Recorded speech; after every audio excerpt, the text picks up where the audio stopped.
శ్రీవారి లడ్డూకు సంబంధించిన breaking news చూస్తున్నాము. లడ్డూ వివాదం రోజుకో టర్న్ తిరుగుతోంది.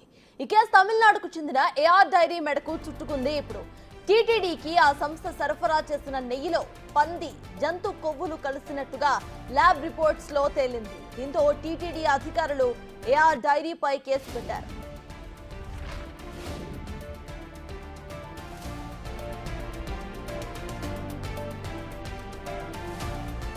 టీటీడీ ఫిర్యాదుతో పోలీసులు పలు సెక్షన్స్ కింద కేసును నమోదు చేశారు.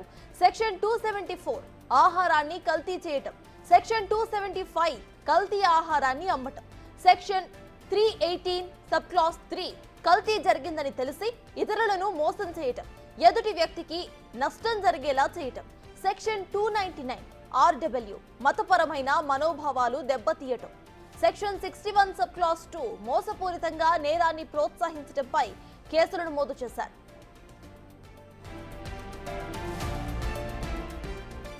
దీంతో ఇప్పుడు లడ్డూ వివాదం ఏఆర్ డైరీ చుట్టూ తిరుగుతోంది. పలు సంస్థల నుంచి వస్తున్న నెయ్యిలో నాణ్యత తగ్గుతుందని మొదటి నుంచి అనుమానంగా ఉందని టీటీడీ ఆరోపించింది. ఇప్పుడు అందుకే అన్ని సంస్థలను గతంలో హెచ్చరించామని, కొన్ని సంస్థలు పద్ధతిని మార్చుకున్నాయని తెలిపింది.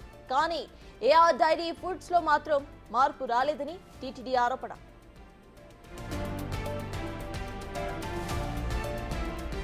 జూన్ 12, 20, 25, జూలై 4న ఏఆర్ ఫుడ్స్ నుంచి టీటీడీకి 4 ట్యాంకర్ల నెయ్యి సరఫరా వచ్చింది.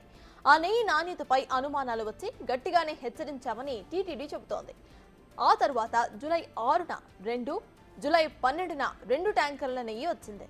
వాటి నాణ్యతపై కూడా అనుమానంతో నమూనాలను టెస్టులకు పంపారు తిరుమల తిరుపతి దేవస్థానం అధికారులు.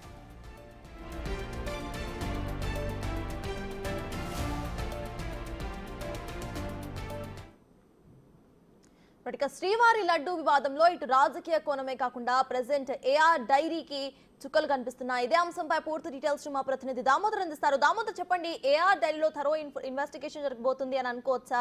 ఇటు టీటీడీ డైరెక్ట్ గా కంప్లైంట్ చేసినట్టుగా తెలుస్తోంది. దాని గురించిన అప్డేట్స్ ఏంటి? సర్తాజ్ ఏఆర్ డైరీకి సంబంధించి ఇప్పటికే నిన్న కేసు నమోదైంది. 8 సెక్షన్లపై కేసు నమోదు చేసిన పరిస్థితి. నమ్మకాన్ని వమ్ము చేయడం, ఒప్పందానికి విరుద్ధంగా వ్యవహరించడం, దీంతోపాటు మోసం చేయడం, నమ్మకాన్ని విశ్వాసాలను దెబ్బతీసే విధంగా సరఫరా చేయడం, ఇలాంటి సెక్షన్ల కింద కేసు నమోదు చేసిన పరిస్థితి. మొత్తం మీద ఈ కేసుకు సంబంధించి నిన్న మధ్యాహ్నం ఏదైతే TTD marketing GM Murali Krishna ఫిర్యాదు చేశారు. ఈ ఫిర్యాదు సుమారు 6 కాపీల ఫిర్యాదు ఉంది. ముఖ్యంగా న్యాయ నిపుణులతో చర్చించి ఫిర్యాదును తయారు చేయడం జరిగిందని తెలుస్తుంది. అందులో ఏదైతే తాము ఎలాంటి కండిషన్స్ పెట్టామో, అదేవిధంగా ఏఆర్ డైరీ సరఫరా చేసిన నెయ్యిలో ఎలా కల్తీ జరిగింది, ఎన్డీడీబీ ఇచ్చిన ల్యాబ్ రిపోర్ట్స్ ప్రకారము ఏ విధంగా ఎంత శాంచురీలో ఎంత ఉండాలి, అంటే నెయ్యి శాతానికి సంబంధించి మంచి నెయ్య లేకపోతే చెడు నెయ్య, కల్తీ జరిగిందా లేదా అన్న మొత్తం ఏదైతే వారి దగ్గర ఉన్న ఆధారాలన్నీ పోలీసులకు సమర్పిస్తూ ఫిర్యాదు చేసిన నేపథ్యము. దీనికి సంబంధించి పోలీసులు కేసు నమోదు చేశారు. త్వరలో ఏఆర్ డైరీకి నోటీసులు పంపించనున్నారు.